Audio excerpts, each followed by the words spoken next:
वक्रतुंड महाकाय सूर्यकोटि समप्रभ निर्विघ्नं कुरु मे देव सर्वकार्येषु सर्वदा। श्री गणेशाय नमः। आज भाद्रपद महीने के शुक्ल पक्ष की गणेश चतुर्थी है। गणेश चतुर्थी के दिन गणेश चतुर्थी व्रत कथा अवश्य सुनना चाहिए। इससे गणेश भगवान की कृपा सदैव बनी रहती है। तो आइए सुनते हैं गणेश चतुर्थी व्रत कथा। प्राचीन समय की बात है। भगवान शिव और माता पार्वती नर्मदा नदी के किनारे बैठे थे। वहां माता पार्वती ने भगवान शिव से समय व्यतीत करने के लिए चौपड़ खेलने को कहा। भगवान शिव चौपड़ खेलने के लिए तैयार हो गए, परंतु इस खेल में हार जीत का फैसला कौन करेगा, यह प्रश्न उनके समक्ष उठा। तो भगवान शिव ने कुछ तिनके एकत्रित कर उसका एक पुतला बनाकर उसकी प्राण प्रतिष्ठा कर दी और पुतले से कहा, बेटा हम चौपड़ खेलना चाहते हैं, परंतु हमारी हार जीत का फैसला करने वाला कोई नहीं है, इसलिए तुम बताना कि हम दोनों में से कौन हारा और कौन जीता। उसके बाद भगवान शिव और माता पार्वती का चौपड़ खेल शुरू हो गया।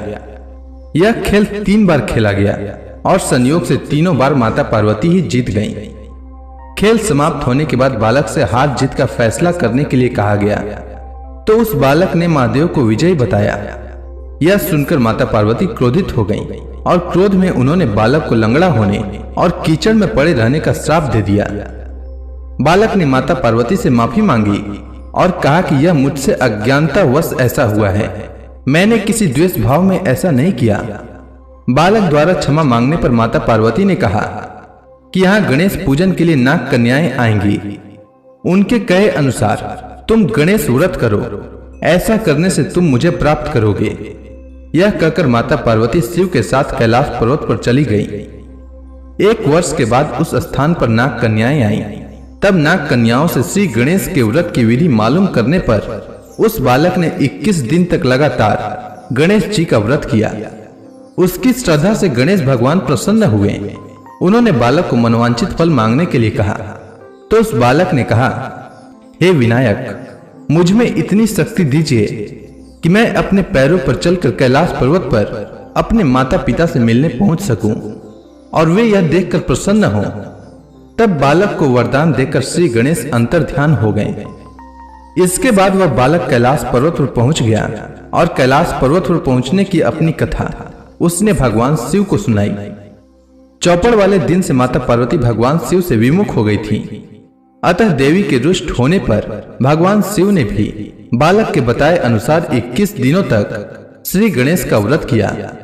इस व्रत के प्रभाव से माता पार्वती के मन से भगवान शिव के लिए जो नाराजगी थी वह समाप्त हो गई। तब यह व्रत विधि भगवान शंकर ने माता पार्वती को बताई। यह सुनकर माता पार्वती के मन में भी अपने पुत्र कार्तिकेय से मिलने की इच्छा जागृत हुई।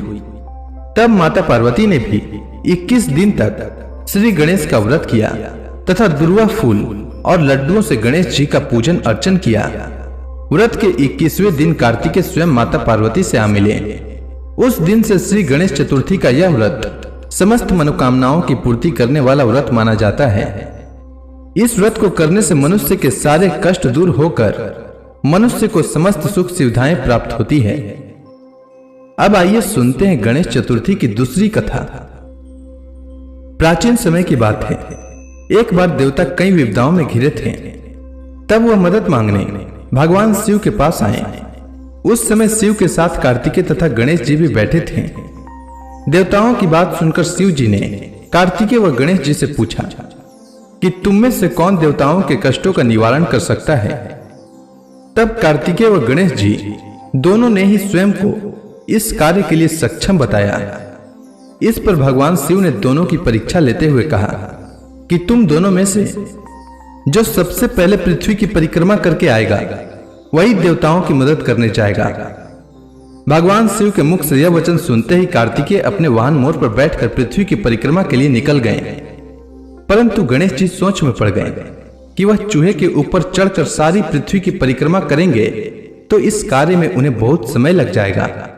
तभी उन्हें एक उपाय सूझा। गणेश अपने स्थान से उठे और अपने माता पिता की 7 बार परिक्रमा करके वापस बैठ गए। परिक्रमा करके लौटने पर कार्तिकेय स्वयं को विजेता बताने लगे। तब शिव जी ने श्री गणेश जी से पृथ्वी की परिक्रमा न करने का कारण पूछा। तब गणेश भगवान ने कहा, माता पिता के चरणों में ही समस्त लोक है। यह सुनकर भगवान शिव ने गणेश जी को देवताओं के संकट दूर करने की आज्ञा दी। इस प्रकार भगवान शिव ने गणेश जी को आशीर्वाद दिया कि चतुर्थी के दिन जो तुम्हारा पूजन करेगा उसके सभी मनोकामनाएं पूरी होंगी। इस व्रत को करने से व्रतधारी के सभी तरह के दुख दूर होंगे और उसे जीवन के भौतिक सुखों की प्राप्ति होगी। चारों तरफ से मनुष्य की सुख समृद्धि बढ़ेगी, पुत्र पौत्र आदि और धन ऐश्वर्य की कमी नहीं रहेगी। इसीलिए मनुष्यों को गणेश चतुर्थी का व्रत अवश्य करना चाहिए। अब आइए सुनते हैं गणेश चतुर्थी की तीसरी कथा। प्राचीन समय की बात है। राजा हरिश्चंद्र के राज्य में एक कुम्हार था। वह मिट्टी के बर्तन बनाता, लेकिन वे कच्चे रह जाते थे। एक पुजारी की सलाह पर उसने इस समस्या को दूर करने के लिए एक छोटे बालक को मिट्टी के बर्तनों के साथ आंवा में डाल दिया। उस दिन गणेश चतुर्थी का दिन था। उस बच्चे की मां अपने बेटे के लिए परेशान थी। उसने गणेश जी से बेटे की कुशलता के लिए प्रार्थना की। दूसरे दिन जब कुम्हार ने सुबह उठकर देखा तो आंवा में उसके बर्तन तो पक गए थे, लेकिन बच्चे का बाल बांका भी नहीं हुआ था। वह डर गया और राजा के दरबार में जाकर सारी घटना बताई। इसके बाद राजा ने उस बच्चे और उसकी मां को बुलाया तो मां ने सभी तरह के विघ्न को दूर करने वाली गणेश चतुर्थी का वर्णन किया। इस घटना के बाद से महिलाएं संतान और परिवार के सौभाग्य के लिए गणेश चतुर्थी का व्रत करने लगी। इसीलिए जो भी महिलाएं